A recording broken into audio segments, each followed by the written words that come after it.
Bom dia, Guilherme. Bom dia, Prom. Bom dia, Afonso. Ê! Afonso, a gente vai começar hoje com a dança do toré. E para começar a nossa semana com muitas vibrações positivas, muita coisa boa para nós. Então, eu vou pedir para vocês fixarem o vídeo aqui na rosa, está escrito Benício, tá? Tá vendo? Aí você vai nos 3 pontinhos e lá tem escrito uma coisa, deixa eu ver onde é que é. Não estou conseguindo verificar. Fixar vídeo. Fixar vídeo. Certo? Em vídeo em inglês. E você também vai colocar o destaque, né? Na hora você coloca o destaque para a gravação.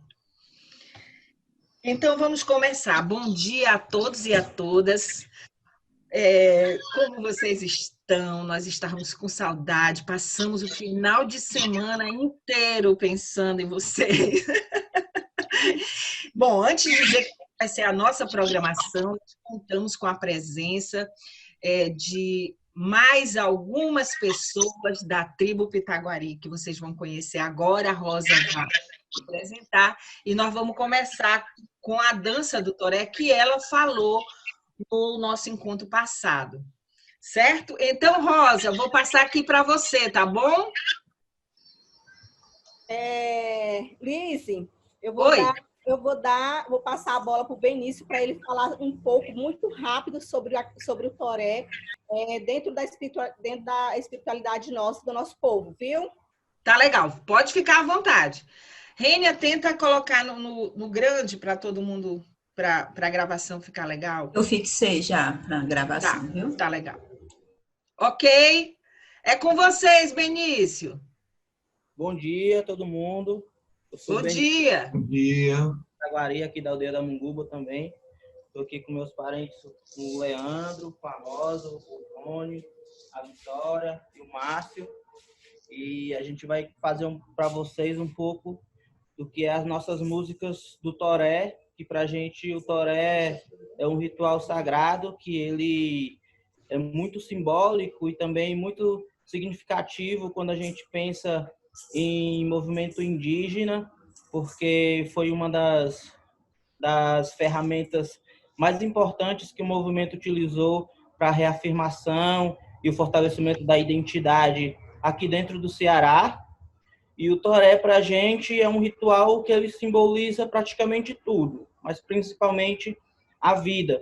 Então, ele tem essa simbologia dos momentos da vida. Então, a gente faz o toré quando a gente está feliz, a gente faz o toré quando a gente vai fazer alguma manifestação, a gente faz o toré nos momentos de festividade, e da mesma forma que a gente fica triste quando morre alguém da nossa família, o toré também tem um momento de luto, que é quando o tambor vira e a gente não usa o tambor para fazer o toré, até que os encantados digam que a gente pode desvirar o tambor e poder utilizar novamente.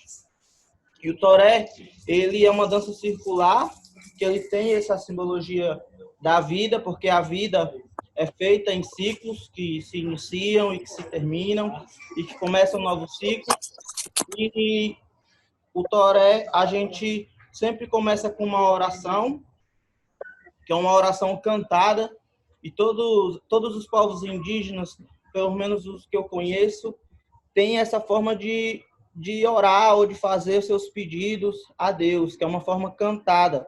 Ou seja, a gente acredita que não é a gente gritando ou cochichando que Deus vai parar para escutar nossas orações, mas sim de uma forma bonita, como os pássaros fazem. Quando os pássaros cantam, a gente para escutar o canto do pássaro. A gente acredita que Deus faz a mesma coisa. Quando a gente canta, Deus para escutar as nossas orações. Então, a gente vai fazer algumas músicas de orações para vocês verem como que é o toré. A gente não pode fazer a dança porque é um espaço muito pequeno, e seria interessante que vocês estivessem com a gente para dançar junto. mas vocês podem ouvir e se conectar com essa música e com essa energia. E eu vou pedir para vocês, aí mesmo a gente não vai fazer nada, não vai dar mortal nem nada aqui, então vocês podem fechar os olhos e apenas escutar essas músicas e também se conectar com os pedidos de vocês e com as orações de vocês, porque o ritual do Toré, além de tudo, ele é um ritual de cura. Então, quando a gente não é uma cura física de uma doença ou de um câncer, uma coisa assim, mas sim a cura do espírito e da alma. Então, quando a gente está nos momentos de tristeza, no momento de infelicidade, ou se sentindo mais depressivos, no Toré que a gente encontra o nosso fortalecimento, que é quando a gente reaviva o nosso espírito. Então, eu vou pedir para vocês fecharem os olhos, respirarem profundamente e tentarem se conectar um pouco com essa energia que a gente vai tentar passar para vocês através da internet, né?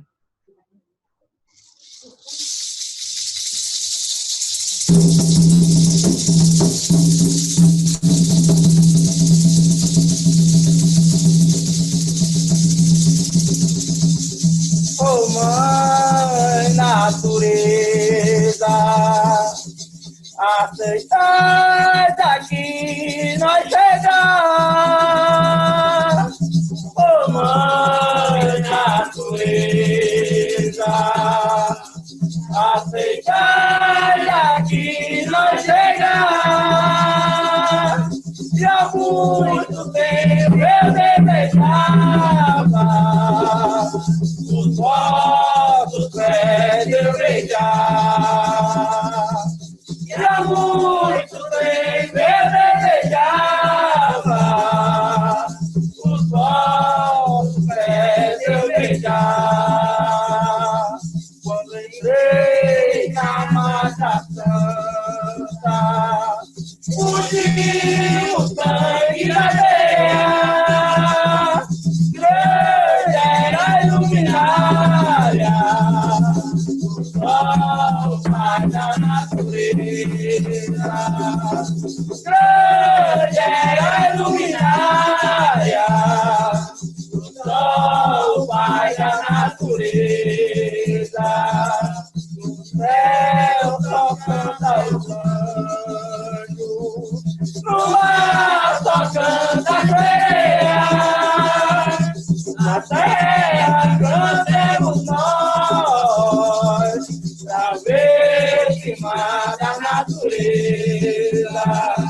Na terra cantemos nós, pra ver cima da natureza. O meu pai é na terra, o meu pai é rei do mar.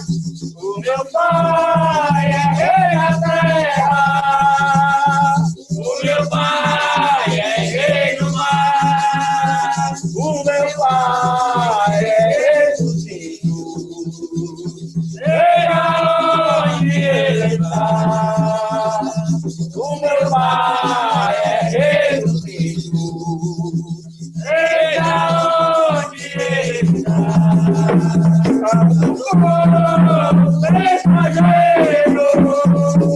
Foi meu pai que me mandou, tanto pão mensageiro. Foi meu pai que me mandou, eu sou índio, eu sou guerreiro, eu sou índio curador, eu sou índio, eu sou guerreiro, eu sou índio curador. E as matas virgens da aventura, todo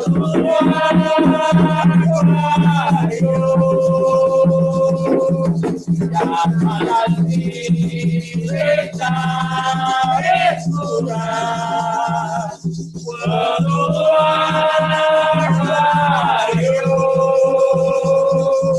Mas quando eu vi a voz do meu povo, todos os dias que chegou. Mas quando eu vi a voz do meu povo, todos os dias que chegou. Porque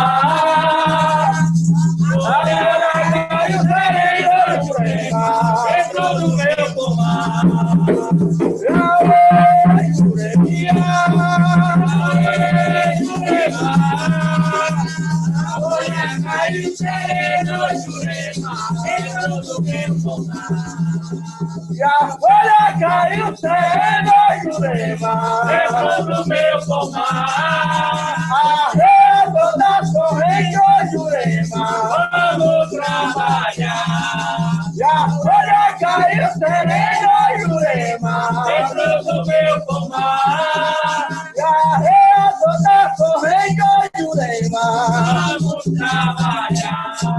Cauê, Juremia, Cauê, Jurema, a folha caiu sereno, Jurema, dentro do meu pomar. Cauê, Juremia, Cauê, Jurema, a folha caiu sereno, Jurema, dentro do meu pomar. A folha caiu sereno, Jurema, dentro do meu pomar. Vamos trabalhar. A folha caiu sereno, Jurema, dentro do meu pomar. Pra reto da corrente, Jurema, vamos trabalhar. Cauê, Juremia, Cauê, Jurema, a folha caiu sereno, Jurema, dentro do meu pomar. Cauê, Juremia, Cauê, Jurema, a folha caiu sereno, Jurema, dentro do meu pomar. E a folha caiu sereno, Jurema, dentro do meu pomar. E arredo da corrente, Jurema, vamos trabalhar. E a folha caiu sereno, Jurema, dentro do meu pomar. E arredo da corrente, Jurema, vamos trabalhar. E a comida é cata, e a roupa é de pena. E a comida é cata, e a roupa é de pena. Eu brindar, Jurema, eu brindar, Jurema, eu brindar, Jurema, eu brindar, Jurema, eu brindar, Jurema, e a comida é cata, a roupa é de pena. E a comida é cata, a roupa é de pena. Eu brindar, Jurema, eu brindar, Jurema, eu brindar, Jurema,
Então é isso aí, Lise. Vamos bater palma para o pessoal, gente. Muitas bênçãos. Coisa mais linda. Muito obrigada. Gratidão. Muito obrigada. Quer falar ainda, Rosinha? Quer falar? Quero aqui agradecer aos meus meninos, né? Que sempre está comigo, nunca me deixa só quando eu preciso da ajuda deles, né? Benício, Márcio, Leandro, Rony, Vitória, né? Que sempre está junto comigo em tudo que eu vou fazer aqui, é com eles que eu conto, né? E tem outros que não puderam estar aqui, né? Mas a gente tem mais, né? Então, eu quero agradecer a ele, agradecer a vocês pela essa oportunidade de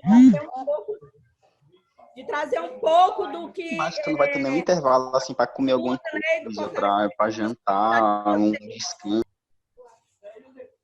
Muito obrigada, Rosa. Obrigada a todos e a todas que ouviram e que estiveram aí.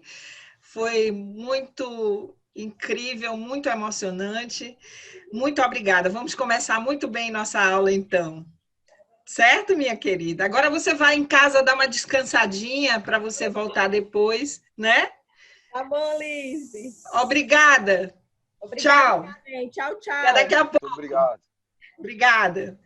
Pessoal, então, hoje, agora começando o nosso dia com essa vibração, nós imaginamos que vocês ficaram também pensando em todas as questões que nós discutimos na sexta-feira. E aí, a professora Alessandra está aqui, a gente recebe hoje um convidado. Antes, eu queria dar as boas-vindas para as 28 pessoas que estão entrando hoje no nosso grupo, que estavam na lista de espera. Dizer para essas pessoas, reiterar o meu convite, e também para quem ainda se sente um pouco perdido em relação ao sistema ou algo assim, que hoje à noite, às 20h, a gente vai fazer uma pequena reunião aqui no Zoom com essas pessoas novatas e também com quem eventualmente sinta essa necessidade para conversar um pouco, pegar o fio da meada de como o nosso curso se encontra. Eu pretendo explicar em que fase nós estamos, falar de novo sobre a sala de aula, os materiais, tá bom? Então, são todos convidados, independente dos novatos, que são muito bem-vindos, nós estávamos aqui aguardando. Enfim, então, hoje, pessoal, o nosso tema, ele se relaciona com a física da sensibilidade. O que ocorre em Júpiter pode ser sentido por um gafanhoto, células, receptores e padrões cósmicos, conhecendo os elos entre as formas de vida e o planeta. Então, essa é uma continuidade da aula anterior, em que a gente discutiu várias questões. Algumas pessoas não puderam até falar muito, né? Porque o tempo foi reduzido. Nós vamos dar sequência a esses debates e trouxemos para ainda aprofundar melhor as nossas reflexões o professor Moacir, que vocês já estão vendo o professor Moacir daí, né? Deixa eu falar aqui um pouquinho do professor Moacir.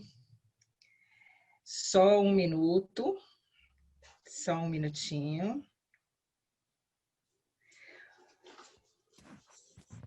Professor Moacir chegou até nós através do Gabriel, que é o nosso encantador, que está aqui também.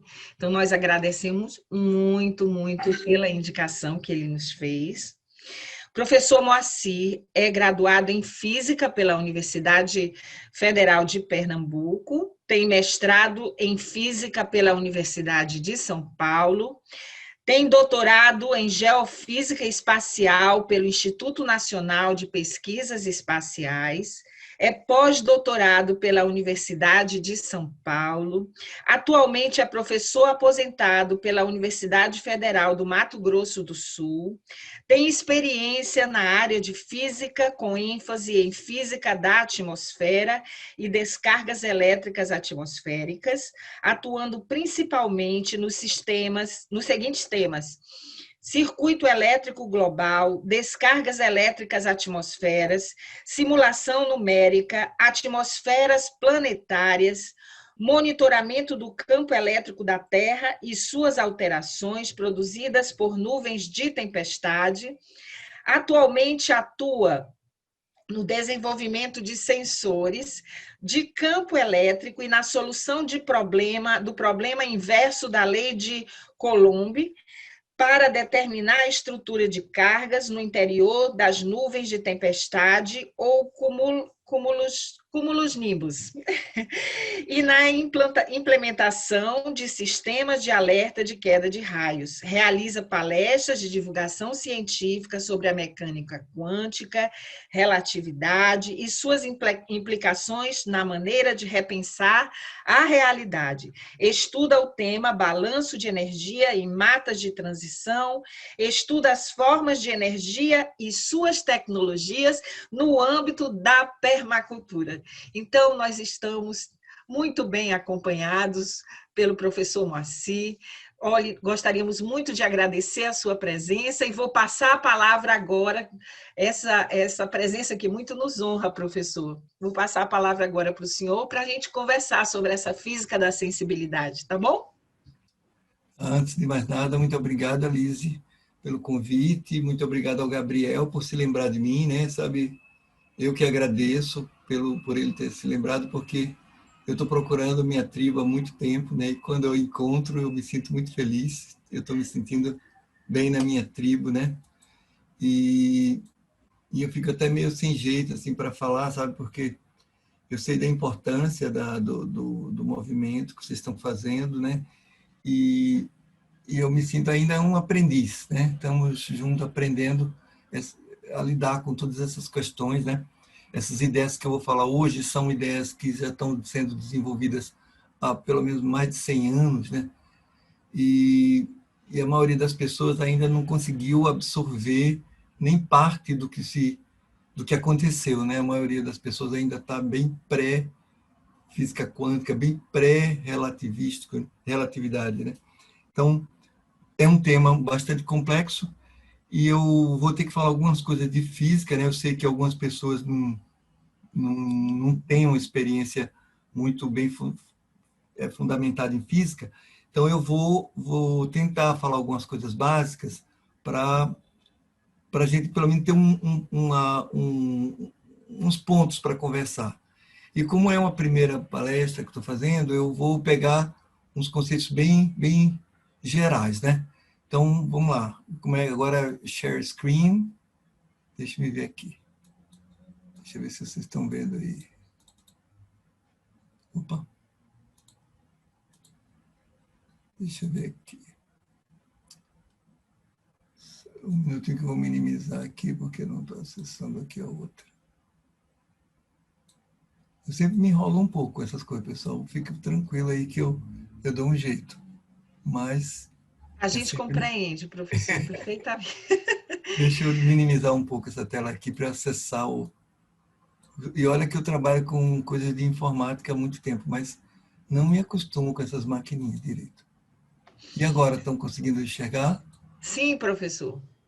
Está ótimo. Eu tomei a liberdade de colocar aí, já de me incorporar no encantamento, e já coloquei no título também, que eu estou tentando encantar o meu pensamento, né? E é isso. Bom, vamos começar. Deixa eu... Ainda está muito grande a tela aqui, vou perder um pouco a minha... Pronto, aqui. Fica melhor. Está aqui do lado direito. Que normalmente eu trabalho com 2 telas, então eu consigo ver as coisas, e agora estou trabalhando com uma tela só, fica meio confuso. Bom, pensando assim em termos de quântico, o que é essencial, né? Vamos começar por aí. Sei que eu tenho 1 hora para falar, né? Então, eu vou tentar ser o mais breve possível. e eu vou dar uma visão geral do panorama. O que é essencial quando a gente pensa em termos quânticos? Eu tirei isso aí de um livro, esse livro que está essa referência aí embaixo, né? Que é um livro bem interessante para aqueles que querem ter um aprofundamento no tema, né? É a primeira página do assunto que ele começa a discutir o que é essencial na física quântica, né? Então, em termos de física quântica, vocês vão encontrar muita coisa discutida por aí, isso é quântico, isso não é quântico, rola um monte de palavras aí associadas ao termo quântico, né? Mas, bom, a primeira coisa ligada à quântica é que a quântica ela trabalha com grandezas discretas, né? Com pacotes de energia ou de processos descontínuos. Isso é uma coisa característica da física quântica. A gente vai falar um pouco sobre isso. Vai ser um dos temas do que eu vou falar, né? A outra coisa é o papel que a probabilidade desempenha na física quântica. Ela é uma ciência das possibilidades. Um sistema é um conjunto de possibilidades que nós devemos considerar. Apesar de que quando eu vou observar o sistema, eu observo apenas algumas dessas possibilidades, eu não posso deixar de descrever o sistema no seu conjunto, com todas as possibilidades que ele tem, né?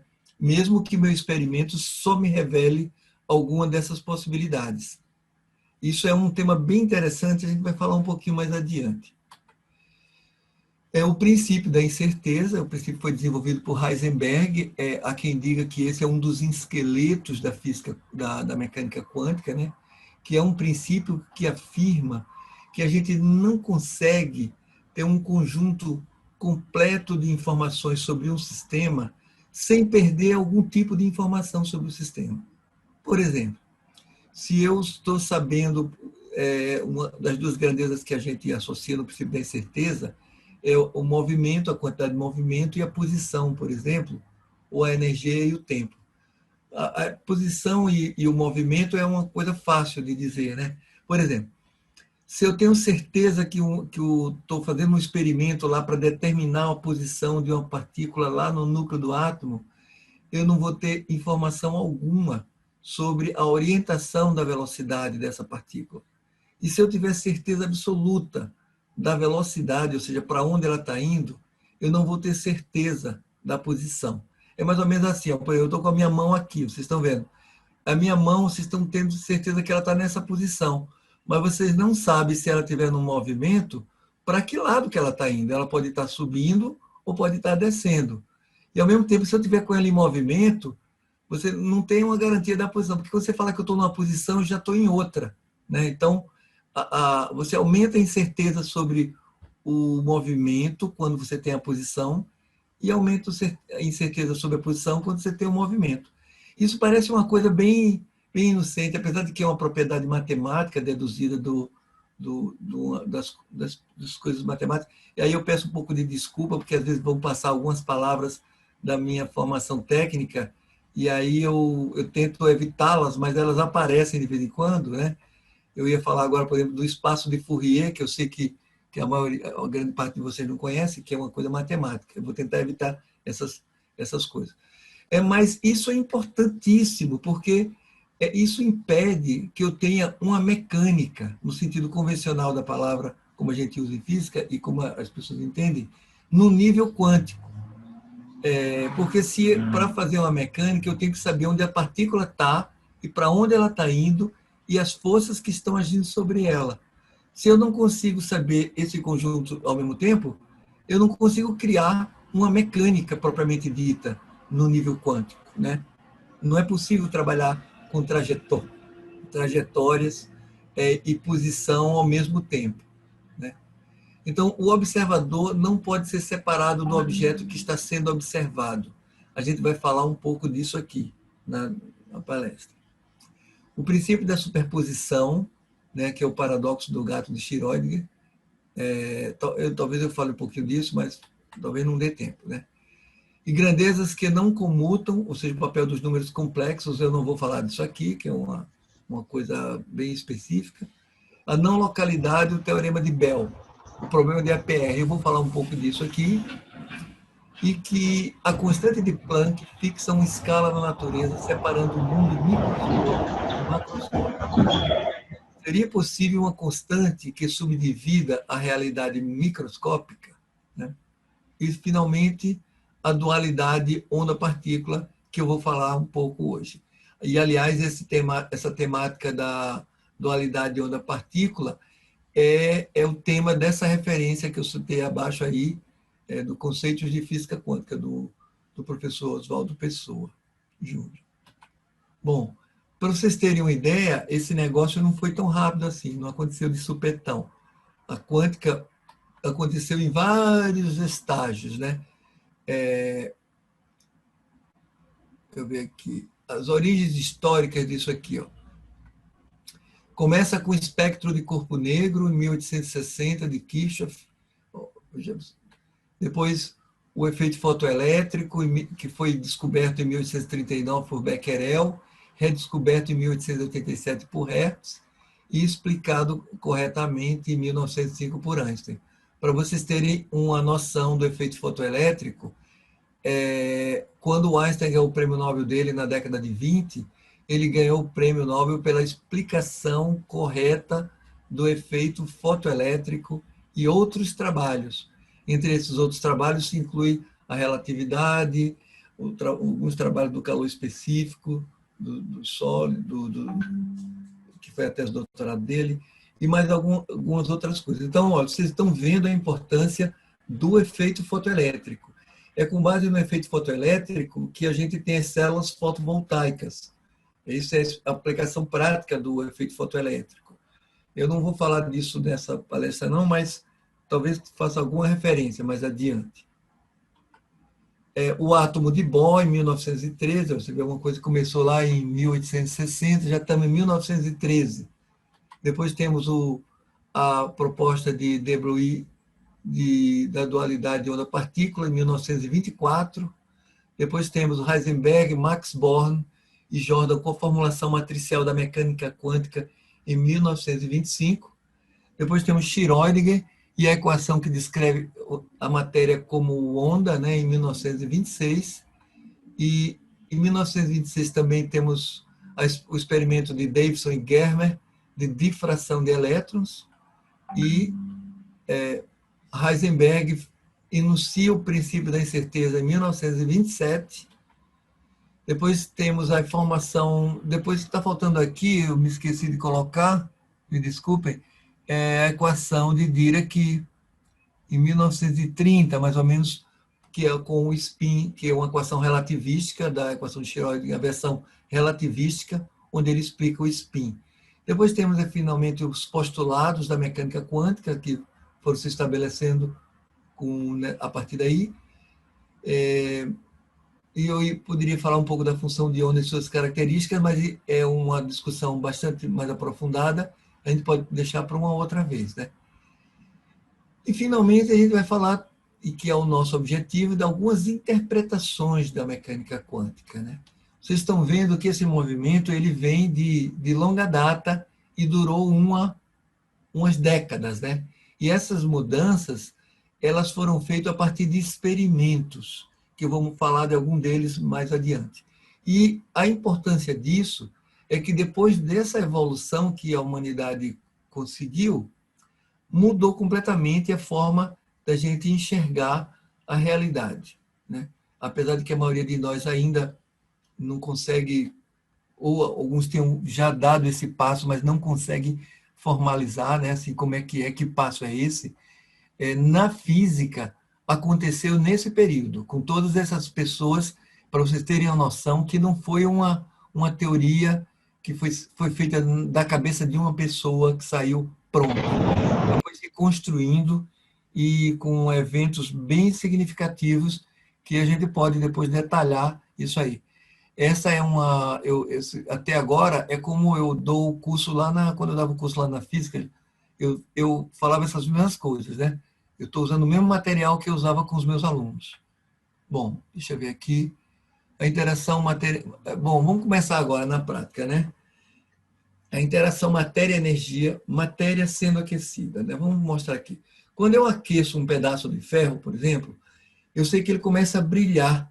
Ele emite luz, né? Tá vendo que vocês estão vendo aqui o ferro, ele tá com... Estão vendo o cursor aí, não é? Consegue ver, Liz? Tá? Ele fica laranjado. Sim, É como se eu professor. excitasse o ferro com o calor e ele começa, a partir dessa excitação, a emitir luz. E a gente pode até ter uma tabelinha, ó, de cores para temperatura. Por exemplo, esse ferro aqui que está aquecido, ele deve estar... O meu olho para cor também é só um olho masculino, não consegue ser tão preciso. Vamos dizer assim. Talvez alguém me ajude. Essa temperatura está por aqui, nessa cor aqui, né? Em torno de uns 850 graus. É a cor que mais se adequa, né? Então, vocês estão vendo que é possível, a partir da cor de um material que está emitindo luz, saber sua temperatura. Isso é um conhecimento já bem consolidado na física. E, por exemplo, quando as coisas começam a emitir luz, a gente pode pegar a luz dessa coisa que está sendo emitida, passar num prisma e obter o espectro, é o arco-íris daquela luz que está vindo. Por exemplo, se você tiver um gás e você aquecer o gás, ele vai ficar brilhando, ele vai emitir luz. E aí a luz, se você fizer ela passar no prisma, ela vai se dividir nos seus componentes, no arco-íris. Isso aqui a gente chama o espectro de emissão. E a importância disso aqui é que o trabalho do Bohr foi para explicar esse espectro de emissão. O modelo do átomo planetário do Bohr foi para explicar por que as substâncias emitem essas cores quando estão quentes. E essas cores, cada uma delas, que tem o vermelho, o amarelo, o verde, elas têm uma intensidade no espectro, né? Aqui você está vendo que esse amarelo está mais intenso que o vermelho, esse azul aqui está também bem intenso, né? Então, tanto pode ser o espectro de emissão, como a gente pode fazer a luz passar num gás frio, depois decompor a luz. O que tiver faltando ali, daquela luz, foi absorvida pelo gás. E a gente chama isso do espectro de absorção. Por que esse espectro de emissão é importante? Porque eu já falei, porque ele foi a base do trabalho do Bohr, foi explicar o espectro de emissão, foi do ponto de partida dele, que é uma saga para ele chegar nessa compreensão, uma saga bem humana, né, cheia de eventos. Posso falar isso em um outro momento, né? Mas para agora tá bom. E a importância disso é porque cada elemento na natureza tem um espectro único. O espectro de emissão dos elementos é a assinatura daquele elemento. Por exemplo, o hidrogênio tem esse espectro de emissão aqui, ó. Essas cores azuis aqui e essa faixa vermelha nessa posição do espectro. E o que é isso aqui?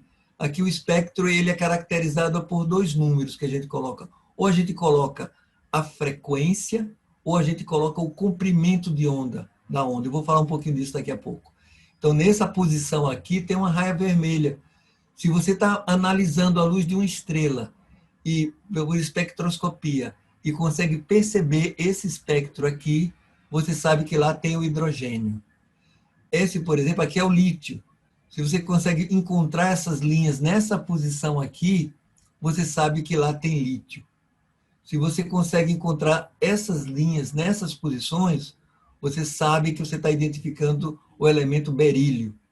E por aí vai. O sódio, por exemplo, tem essa linha amarela, meio alaranjada, forte. Ela é um pouco mais alaranjada. Ela está mais amarela aqui por conta do meu editor, mas ela é mais alaranjada. É da cor dessas luzes alaranjadas de cidade que iluminam a rua. Tem um vapor de sódio lá dentro que é aquecido, aí ele começa a emitir luz. E como essa aqui é a cor mais intensa, aquela cor fica meio amarelada lá, né? Meio alaranjado, né? Então, o espectro é uma assinatura dos elementos. Então, mas eu falei de onda. O que é uma onda, né? O que caracteriza a cor é que ela é uma onda. Uma onda, ela é uma perturbação do ambiente. Ó. Vocês estão vendo aqui uma pedrinha, isso aqui caiu uma pedra aqui e uma pedra aqui. Então se formaram esses anéis aqui, né? Isso aqui é uma onda. Uma onda, ela enche o espaço, é diferente de uma partícula. Uma partícula é uma coisa localizada. Uma onda não. Uma onda é uma perturbação no ambiente que se perturba se propaga pelo espaço. E se você tiver duas ondas sendo produzidas, elas passam uma pela outra, né? Tá vendo? Ela vai passar essa aqui que está sendo produzida aqui, passa por dentro daquela que está sendo produzida aqui, e elas se somam, se subtraem, elas geram pontos assim mais visíveis e pontos mais escuros. Então, eu vou dar um exemplo melhor aqui, ó. Uma onda é isso aqui, é o que vibra. Estão vendo? Aqui você está vendo vocês estão vendo essa aqui, ó, essa cobrinha que está balançando aqui é a onda. E é como se fosse, imagina a superfície do líquido. Que essa linhazinha, essa cobrinha é a superfície da água. E aqui é uma molécula d'água que está lá.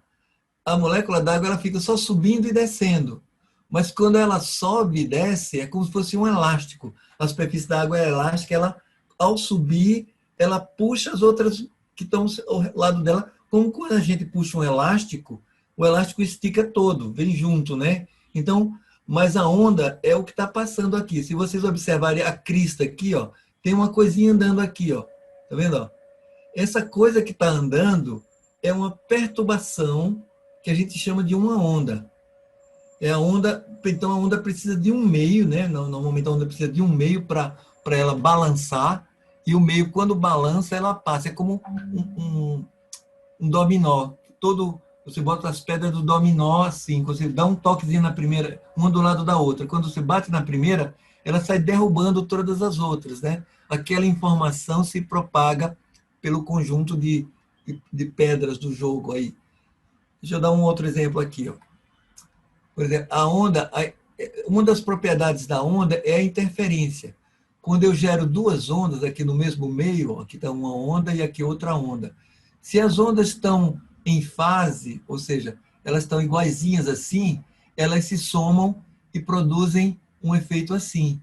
Se elas estão defasadas, ó, como estão aqui, uma está subindo e outra descendo, ó, elas se somam também e dão um efeito como parado aqui, ó, porque uma está cancelando a outra. Vou mostrar um pouco melhor isso aqui, ó. Aqui, ó, nessa figura, vocês estão vendo, tem uma onda azul que está vindo aqui, ó, para cá. Essa onda azul, ela está andando. E aqui vocês estão vendo os pontos do meio, né? O meio só está fazendo isso, né? Ó. A perturbação produzida pela onda azul é essa aqui, ó. Está subindo e descendo, ó. A onda verde está ao contrário, ela está vindo da esquerda para a direita, ó. Aí elas estão passando juntas no mesmo meio. Essa onda vermelha é a soma das duas. Observe que quando o pico verde atinge o azul, ó, ela dá um pico na onda vermelha, ó, que é a soma das duas. Quando elas estão defasadas, o pico da de cima está coincidindo com o pico embaixo, ó, elas fazem uma linha aqui, ó. Dá uma observada aí, vocês conseguem ver que tem uma onda caminhando para cá, outra onda caminhando, que quando coincidem os picos, ó, elas estão lá em cima, se formando, uma onda forte, e quando elas estão opostas, elas estão zeradas. Ó.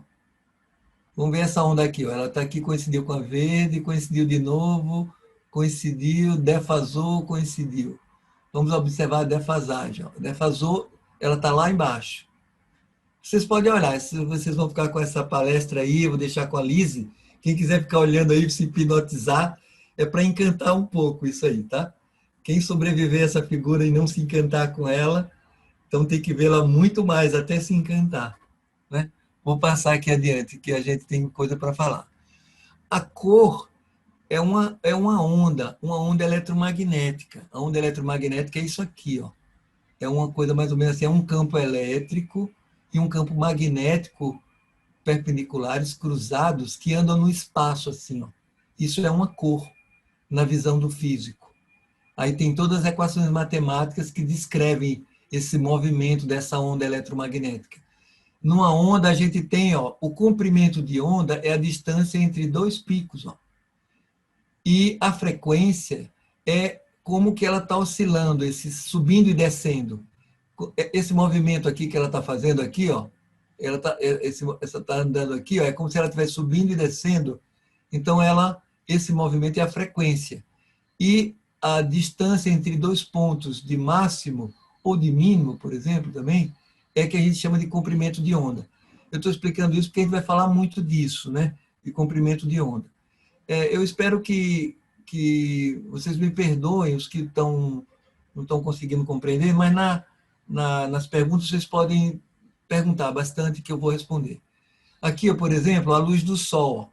O espectro solar, são essas faixas aqui, ó, a luz do Sol. Aqui a gente tem o comprimento de onda, que é um dos números que caracteriza a onda.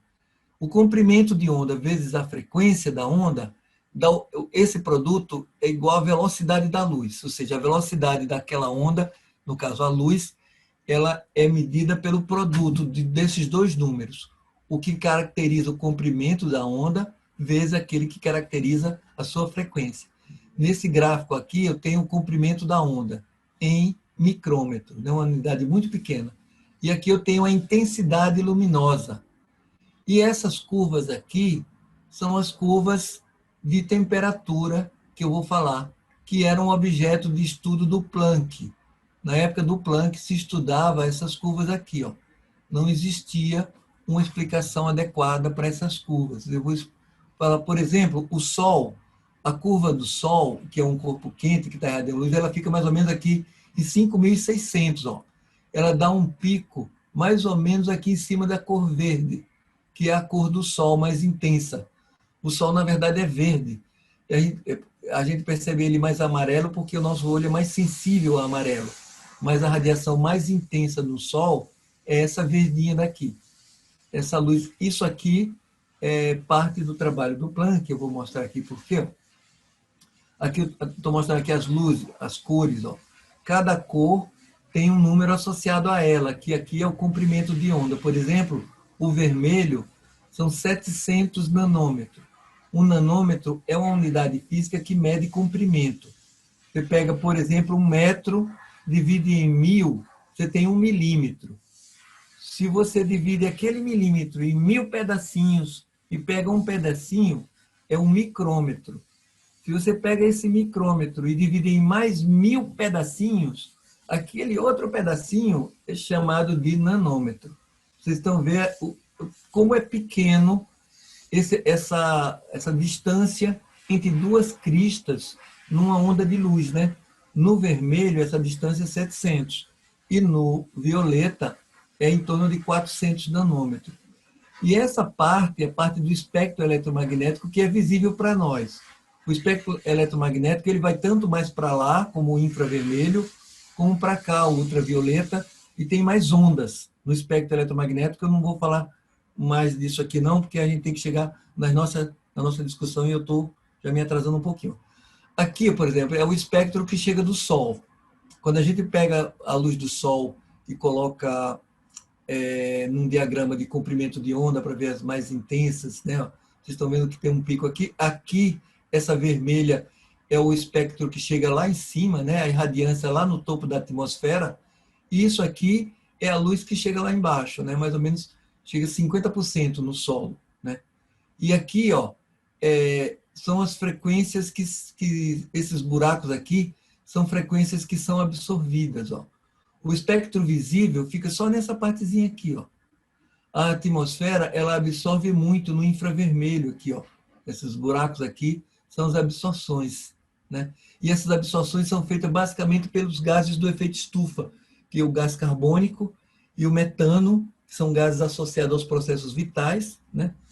E na verdade, a Terra, o Sol aquece a Terra, né, nessa faixa aqui do visível, e a Terra dá uma resposta no infravermelho, que é aquela cor que a gente vê brilhando no asfalto quando ele está muito quente, que a gente está dirigindo, a gente está olhando longe, a gente vê como se o asfalto estivesse brilhando. Aquilo são mudanças no índice de refração do solo produzido pela passagem do infravermelho, que é a cor que a Terra emite, e que é a frequência que os gases do efeito estufa absorvem para aquecer o planeta. Sem esses gases do efeito estufa, que são minoritários, né, a temperatura do planeta seria abaixo de zero, negativa, algumas dezenas de graus negativos, né?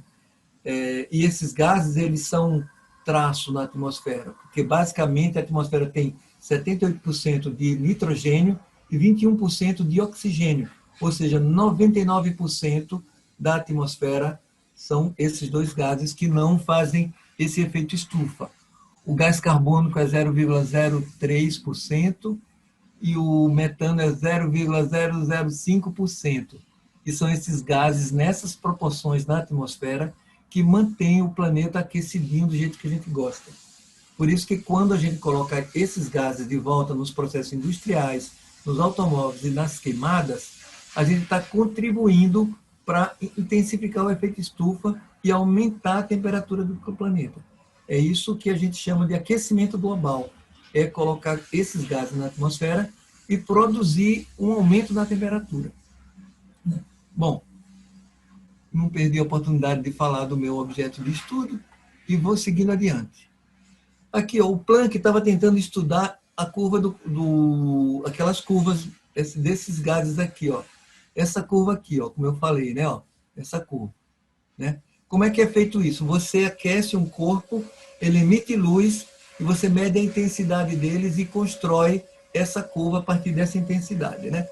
Então, o Planck imaginou um modelo chamado um corpo negro, que é como se tivesse um objeto completamente fechado que emite toda a luz que sai dele ou absorve toda a luz que chega nele. É um conceito simbólico. E aí o Planck, com essa ideia de corpo negro, ele conseguiu obter uma equação matemática que consegue ajustar bem essa curva aqui. Essa equação matemática é essa aqui, ó. Para vocês terem ideia, que é uma equação bem simples. E ó, aqui dentro vocês estão vendo, ó, HNI sobre KT. Esse H é a constante de Planck, em homenagem a ele, e esse Ni é a frequência da onda, é um número que está associado à onda. Então, esse HNI, o curioso dessa expressão é que o Planck, ele só consegue obter uma curva como essa, que é uma curva exponencial, né? O E é o número neperiano, isso aqui é uma exponencial, está na moda aí falar de crescimento exponencial. Crescimento exponencial é um crescimento que obedece a uma curva como essa aqui, né? Que é o número neperiano elevado a um número aqui, ó. Esse HNI é que o Planck só conseguiu obter essa curva quando ele usava isso discreto. Ele pegava grandezas discretas, ou seja, como se fosse um pacotinho. Cada onda de frequência tem um pacotinho de energia associado a ela, que é isso aqui. Fazendo essa ideia de que a energia é um pacote, ele consegue obter essa curva aqui. Se ele supõe que essa energia é transmitida continuamente e que isso aqui não é um pacote, ele não consegue obter essa curva. Ele achou muito curioso isso aqui, né? De trabalhar com isso, e ele relutou um pouco a aceitar. Isso é como se a energia nesse corpo quente que está emitindo essa luz, é como se ela estivesse sendo emitida em pequenos pacotes, que ele foi chamado depois de fótons, né? Esses fótons, eles são pequenas bolinhas, né? Que contêm energia. Mas isso é paradoxal, porque a onda, ela não é uma partícula, ela é uma onda, ela enche o espaço inteiro, como a luz do sol enche o espaço. Mas ele está dizendo que essa onda que enche o espaço é feita de pacotes de energia. Então, essas ideias não casavam bem, né? Ou é pacote de energia, uma partícula, ou é uma onda. Então, mas como que essa expressão ajusta tão bem essa curva e ela só dá certo quando eu falo de pacotes, né? Isso chamou a atenção de muita gente, né? Conclusão, né?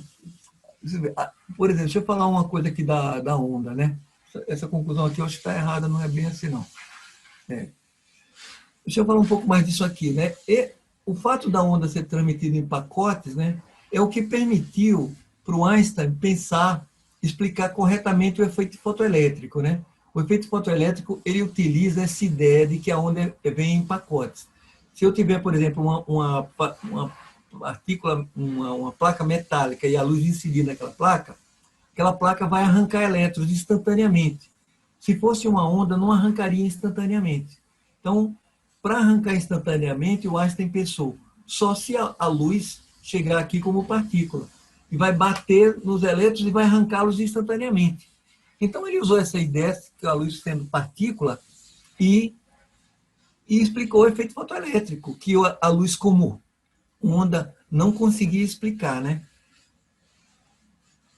Então, eu estou falando um pouco de luz, né? A luz que era, até então, na cabeça do Newton, ela era partícula.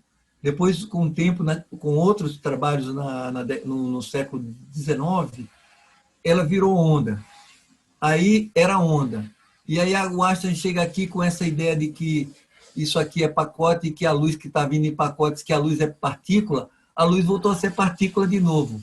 Aí ficou, mas a luz é partícula ou é onda, finalmente? O que se sabe hoje nos permite concluir que, olha, a luz pode ser pensada como uma onda para todos os fenômenos luminosos, exceto no efeito fotoelétrico, onde ela é partícula. E olha, e a luz pode ser pensada como partícula para todos os fenômenos, exceto para a interferência, onde ela é onda, que é aquele efeito que eu falei de uma onda se superpor a outra.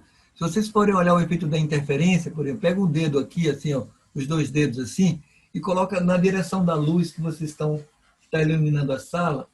Se vocês forem fechar o dedo, assim, olhar antes dos dedos se encontrarem, formam umas franjinhas escuras, né? Se vocês quiserem fazer, eu dou um tempo para vocês fazerem. Ó. Olha lá, vocês estão vendo? Ó, quando vocês estão antes de encostar o dedo, aparecem umas coisinhas escuras. Se a luz fosse partícula, ela não formaria esse efeito. Não tem como explicar esse efeito, a luz como partícula. Do mesmo jeito, no efeito fotoelétrico, não tem como explicar a luz como onda. Então, finalmente, a luz é o quê? É uma onda ou é uma partícula? A luz, como um objeto, pode ser entendido como com duas coisas diferentes, em princípios, que se excluem, né?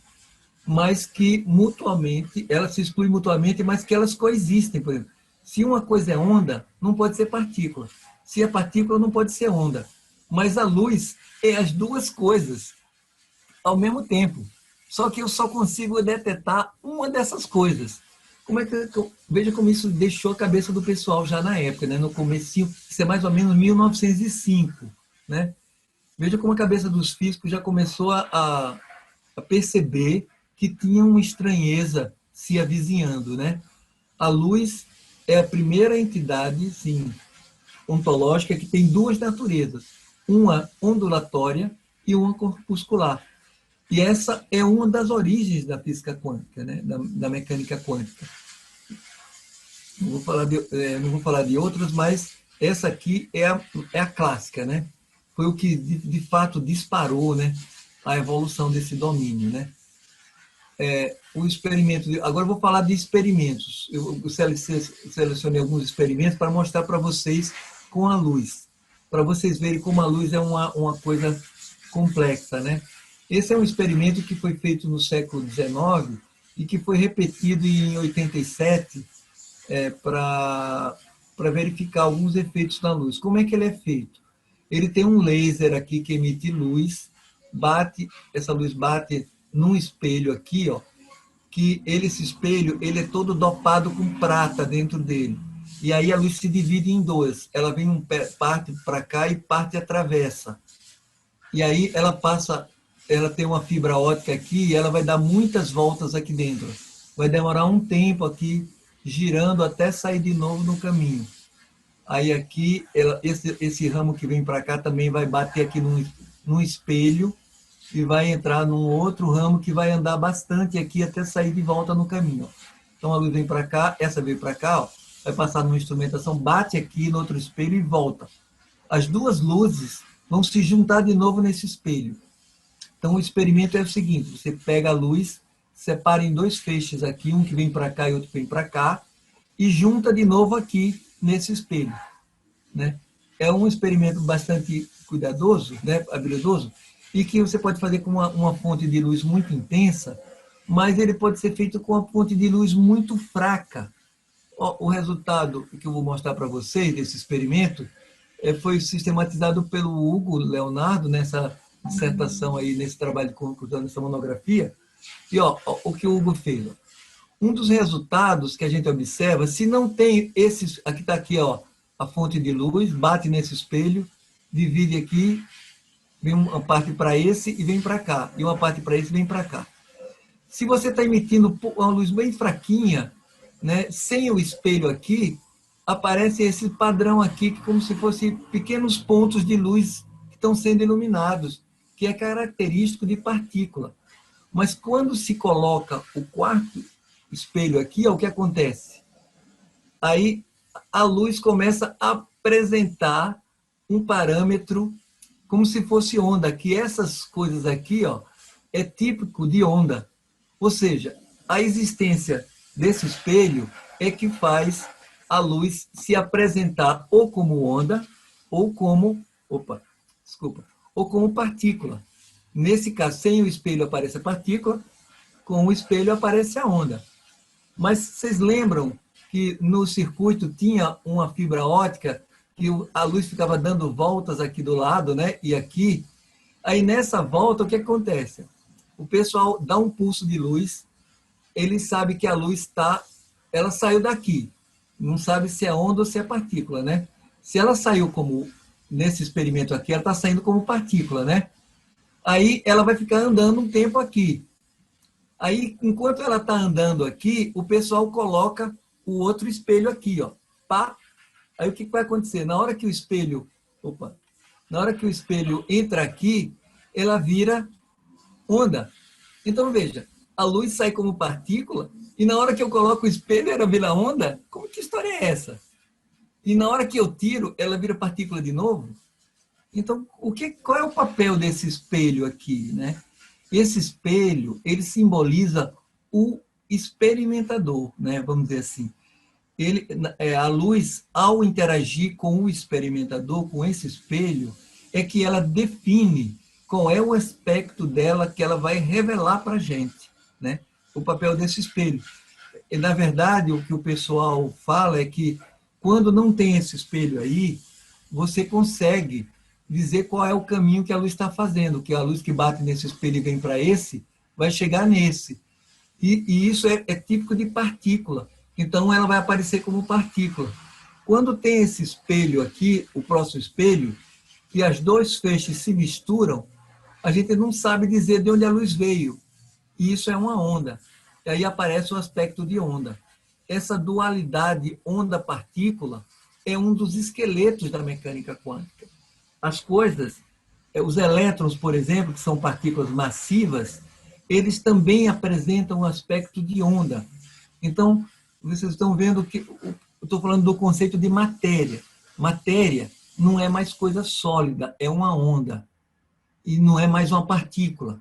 E a luz, que era uma onda, não é mais uma onda, é partícula. Percebem a implicação disso na natureza? E o fato de eu colocar esse espelho aqui é que define se é onda ou se é partícula, né? Vou falar de um outro experimento, que são poucos experimentos, né? Eu ia falar desse experimento aqui, eu vou falar nessa forma. Esse é o experimento de Einstein, Podolsky e Rose, que tem a ver com a não localidade, que eu vou explicar isso para vocês agora. Ele foi bolado da seguinte forma. Imagina que aqui é um vasilhame, que eu coloquei um gás, aqui é outro, é o vasilhame, a extensão desse vasilhame, que está ligado aqui por esse tubo, que tem o mesmo gás. Aí a gente faz uma experiência aqui, nesse lado aqui, e fica sabendo alguma informação sobre esse sistema aqui, né? Se essa grandeza, no caso sendo spin, estiver correlacionada com essa aqui, na hora que eu mexer isso aqui, eu estou conhecendo automaticamente o que está acontecendo nesse ponto aqui. A questão que o Einstein colocou com Podolsky e Rose, foram os três que criaram esse paradoxo, é se essa informação da alteração do sistema aqui vai chegar aqui num tempo menor do que a luz demoraria para chegar, ou num tempo maior. Por exemplo, quando eu faço um evento, vamos imaginar aqui, eu estou aqui na Terra e aqui é uma estrela. Se eu fizer uma experiência aqui, a luz vai demorar um tempo para chegar lá na estrela. Do mesmo jeito, se acontecer alguma coisa na estrela, a estrela vai demorar um tempo para trazer a luz até aqui. Mas se essa grandeza tiver correlacionada com essa, na hora que acontecer uma coisa na estrela, vai acontecer uma coisa quase que instantânea nessa grandeza aqui, muito antes da luz chegar da estrela, né? Esse foi um experimento que foi proposto, né, como um desafio para a física quântica, e foi confirmado na década de 70 por um cientista chamado Aspect, e mais recentemente com outro experimento, com raios, com a radiação que chega do espaço também de galáxias, né? Vocês estão vendo que a distância para você fazer um experimento desse tem que ser da ordem de galáxias, de estrelas, né? Porque a luz é muito veloz. Então, se as coisas estiverem muito perto, a luz chega muito rápido lá. Então, quando a luz, esse ponto é muito longe, né? Por exemplo, a luz tem a velocidade de 300 mil quilômetros por segundo. Se essa estrela tiver a 300 mil quilômetros, se tivesse, né, demoraria 1 segundo. O Sol, a luz do Sol, por exemplo, demora 8 minutos para chegar aqui na Terra. Você vê, uma coisa que acontece no Sol demora 8 minutos para chegar aqui. Mas se essa coisa tiver correlacionada com essa outra coisa aqui, na hora que acontecer lá, vai acontecer uma mudança aqui antes mesmo da informação chegar aqui. Isso parece uma experiência um tanto inocente, mas não é. É que ela diz que o universo é uma coisa só, ele é um inteiro. Ele está todo correlacionado. Então, uma coisa que acontece num ponto do universo, que esteja correlacionado com as outras, vai significar que todo o universo se transformou. Essa é a ideia daquela frase de uma coisa que acontece em Júpiter, muda aqui na Terra instantaneamente. E mesmo que eu não consiga detectá-la instantaneamente, como eu não tenho experimento para fazer isso, mudou alguma coisa. Isso é um conceito bastante complexo e muito importante, porque ela está afirmando, de uma certa forma, que no universo existe uma transferência de informação sem transferência de energia. É isso. A implicação disso é que o universo é uma coisa inteira, é uma coisa só. Nós estamos todos interligados, né? O que essa função que descreve esse material aqui é a mesma que descreve esse material aqui, que ele é o mesmo material. E ela está interconectada no universo inteiro. Esse experimento aqui é um experimento também muito curioso, né, que obrigou os físicos a repensarem bastante coisa da natureza. Por exemplo, como é que eu faço aqui? Como é que é feito esse experimento? É uma cubinha onde você tem prata aquecida, aí você aquece a prata, e a prata é já quente, um jato, ela sai em jato, ela passa por um buraquinho, e ela entra num ímã. Isso aqui é um ímã. A prata ele é uma matéria neutra, né? Aí esperava-se que ela fizesse um ponto aqui no meio desse alvo aqui. Mas ela não faz, ela se separa. Esse experimento foi o que obrigaram os físicos a criar uma grandeza nova chamada spin. Eles disseram que a prata, então, tem 2 tipos de prata, tem 2 tipos, uma prata que vai se separar, que vai para um lado e vai para outra quando atravessa um campo magnético. Aqui tem um eixo aqui, para vocês verem, 3 orientações do espaço. Aqui a direção Z, é essa, a direção X, que é onde está sendo feito o experimento, e a direção Y, que é perpendicular aqui. Ó. Então, os físicos aquecem a prata, ela começa a ser emitida num jato, passa no campo magnético e se divide. Isso já foi um resultado importante, porque obrigou os físicos a pensar nisso aqui, no spin, né? Que é uma forma da matéria neutra interagir com o campo magnético. Isso aqui está na origem dessa tomografia magnética que o pessoal faz, de spin, né? De spins nucleares, está baseado nesse efeito aqui, né? Tudo isso tem efeitos práticos já, tá? Já tem muita máquina funcionando com essas coisas que eu estou falando aqui. Aqui é um exemplo da figura quando eles desligavam o campo magnético, que era esse campo magnético aqui, que é um ímã. Quando eles desligavam, eles de fato obtinham aquela mancha aqui. Quando eles ligavam, a mancha se dividia em duas. Ó. Isso aqui é o resultado do experimento. O campo desligado e aqui o campo ligado, dividido em dois, que obrigou a criação do conceito de spin. Né? Mas, olha, esse experimento, eu vou terminar daqui a pouquinho, não tenho muito mais coisa para falar, é isso aqui. Ó. Ele pegou a fonte, aqui está a prata, aqui está o campo magnético. E aqui está a direção que eu estou fazendo o experimento. Estou fazendo o experimento na direção Z, aí o feixe magnético que está atravessando o campo magnético se separa em dois. Eu chamei esse de Z+, e esse de Z-, que eu isolei, bati no anteparo e eu fiquei só com o Z+. Ó. Aí eu peguei o mesmo campo magnético aqui, coloquei aqui e verifiquei que ele não se dividia mais, só aparece o Z+. Claro, eu já tirei o Z- aqui, ó. Aí ela passou aqui. Agora, veja, eu peguei, vou complicar um pouquinho mais, vou colocar mais coisas aqui, nesse pedaço aqui. Ó. Eu fiz aqui, daqui a pouco eu vou mostrar como é que acontece isso, aqui, nessa figura aqui embaixo. Eu peguei a fonte, fiz o experimento no eixo Z, só que aqui, no eixo Z, separou em Z+, e Z-. Só que aqui eu vou pegar esse campo magnético que tem aqui, ó, vou mostrar aqui anterior. Esse campo magnético, que está nessa posição, eu vou girar ele, esse lado eu vou colocar aqui, e esse eu vou colocar aqui horizontalmente. Ou seja, eu vou mexer nesse é como se fosse aquele espelhinho. Eu coloquei o espelhinho, eu mexi no espelhinho, né? Girei o campo magnético, ó, e aí o campo está na direção X agora, por exemplo.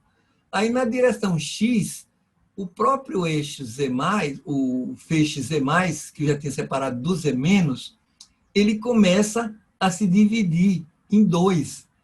Aí, peraí, mas eu separei esse tipo menos aqui nesse anteparo. Aqui só tem o mais. Mas essa experiência está sendo feita numa outra direção. É como se a natureza soubesse assim, ele está querendo que eu me divida, porque ele não fez ainda esse experimento nessa direção, então eu tenho que me dividir para ele ver a minha divisão, mesmo eu tendo separado esse feixe aqui. Ó. Aqui está o que encontrei na web. Eba! O meu Google fica falando aqui comigo. Parece um fantasminha que me acompanha. Aqui, aí, veja bem, olha como é que é delicado esse experimento. Eles fizeram a mesma coisa aqui, separaram os Z+, aí pegaram o feixe, que fizeram esse experimento, separaram o X+, aqui, tiraram o X-, o Z-, o X- aqui, ó, e fizeram de novo o experimento na direção Z, e aí eles conseguem ter o Z+, e o Z- de novo. Mas como que eu obtenho o Z+ e o Z-, se o Z- já foi retirado todo aqui? Como é que isso acontece? Eu faço experimentos, aqui, ó, pego o Z+, tiro o Z-, giro mais adiante o campo magnético, coloco um outro campo magnético que separa o X+ e o X-. Aí eu pego o eixo, o X+, e giro de novo na posição anterior e ele me dá o Z+ e o Z-. A conclusão que se chegou desse experimento é que o experimento vai ser definido na hora que eu oriento o campo. É como se na hora que eu faço o campo ali, eu digo, ó, eu quero ver esse resultado. Ou seja, o resultado do experimento se define na interação do experimentador com aquilo que está sendo experimentado. Ou seja, quando eu estou fazendo um experimento na natureza, a natureza mostra a mim o que eu estou interagindo com ela. Por exemplo, quando eu faço a medida de uma mesa com a régua, eu digo que a mesa tem 80 centímetros, eu quero dizer que aquele 80 centímetros é uma interação da régua com a mesa. Não diz nada só da régua, nem só da mesa. É uma coisa dos dois.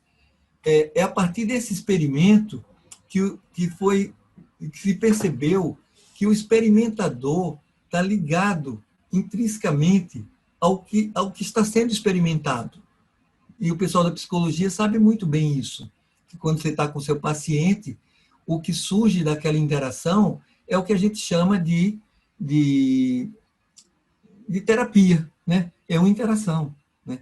E quando você faz uma pesquisa de mercado, no começo da pesquisa você tem um resultado. Se você fizer de novo, o fato de você já ter feito uma vez, naquele tempo, na sequência, já vai interferir na segunda vez que você vai fazer. Ou seja, o instrumento que mede a natureza, ele é uma interação com a natureza. Esse conceito de interação é muito importante, porque eles colocam o experimentador e aquilo que está sendo experimentado no mesmo palco. Nós estamos interligados. E desse conceito de interligação, que a gente vem desse experimento, se constrói muita coisa na física quântica. Então, eu preparei basicamente só isso aqui, né, para vocês verem que a física quântica não é uma construção teórica, ela é uma interpretação de experimentos, e eu vou ficar à disposição de vocês para responder as perguntas, né? Por que eu coloco isso aqui, esses experimentos, por que eu preferi falá-los? Porque quem quiser estudar mais, pode estudar isso na internet, pode pegar essa apresentação com a Lise e olhar com cuidado, vai na internet, vai lançando esses termos, essas coisas que eu estou falando, lá no Google, no YouTube, você vai ver muitos vídeos sobre isso. E aí, se você for capaz de olhar os experimentos e pensar sobre eles, você vai fazer o trabalho que os físicos fazem. Isso é o que os físicos fazem. Esse experimentar a natureza e pensar sobre esses experimentos. E aí agora a gente vai falar um pouco de implicação, né? Eu vou encerrar a minha apresentação com dois slides. Eu ia falar duas transparências, mas transparência é um termo bem antiguinho, né? 2 slides, ó. Isso é o Bohr, né? O Niels Bohr está falando, né? Tudo que nós chamamos de real é feito de coisas que não podem ser vistas como reais. Se a mecânica quântica não lhe chocou profundamente, você não entendeu ela ainda. Isso é uma frase do Bohr, né? Assim, na época, assim, os físicos ficaram chocados com isso, cara. A gente hoje fala dessas coisas com naturalidade, mas na época que eles chegaram a essas conclusões, foi um choque, né? As pessoas não aceitavam isso com tranquilidade, não. Foi muita resistência assim, para um cara como Niels Bohr chegar a dizer um negócio desse, né? Você lê os livros do Heisenberg, você vê o choque que é as pessoas começarem a perceber que a natureza não era classicamente, as coisas não estão separadas umas das outras, elas são todas uma coisa só. Que história é essa, velho? Eu estou aqui, você está aí, nós somos a mesma coisa. Como é que é isso na minha cabeça, né? Como eles começaram a pensar nas implicações disso no dia a dia, os caras piraram, né? O Boaventura de Souza Santos, ele tem um trabalho dele que ele fala assim, né? Que em que fórum que vai se dar a síntese, né, da ciência? Porque a ciência era entre os gregos, ela era sintética, né? Todo mundo fazia a mesma coisa. Depois ela se separou em vários ramos. E agora a gente percebe que ela está se juntando. Aí os caras dizem, qual é o fórum que vai acontecer? Qual é a ciência que vai agregar a síntese da ciência, dessas ramificações? Aí há quem diga que as ciências moleculares, né? Porque você já junta física, química, biologia, tal. Mas o Boaventura de Souza Santos, ele disse que não, que vai ser no âmbito da psicologia que vai ter a síntese da ciência. Imagina, também com um conceito de realidade desse, com todas as coisas estão interligadas, só no âmbito da psicologia, para a gente compreender coisas desse tipo, né? E eu vou dar um exemplo disso, ó. Eu coloquei essa figurinha aqui para vocês verem, né? Eu falei de luz até agora, né? Que a luz é que traz uma informação. Mas a luz não é tudo. Vou mostrar o que é uma interação. Veja essa figura aqui, ó. Se vocês olharem para esse ponto aqui, vocês vão ver uma projeção por um lado. Se vocês olharem para esse outro, vocês vão ver um cubo projetado numa outra direção. Observem com cuidado aí, ó. Vou deixar um tempinho para vocês olharem. Vai mudando a vista de um para o outro. E vocês vão vendo que a imagem, ela muda de textura. A textura dela muda. Quando está aqui, a gente vê um cubo aqui, ó, projetado para fora e um para dentro aqui, um diedro para dentro, né? E quando a gente coloca aqui, é ao contrário. O que a gente via para dentro aqui, a gente vê para fora. Se você ficar mexendo o olho de um para o outro, você vai ver alguma coisa se movendo, onde não tem nada. Só tem linhas. Isso aqui são linhas. Depois que a gente abriu a discussão, eu quero saber quem conseguiu ver esse movimento. Eu fiz esse desenho aqui, né, porque eu ficava nos meus devaneios visuais, tentando entender como é que funciona a visão, né? Como que o cérebro reconstrói essa imagem holográfica do mundo externo que a gente acha que é real, né? Por que esse mundo que a gente chama de real, né? E se é o meu cérebro interagindo com ele que constrói esse mundo lá fora, né?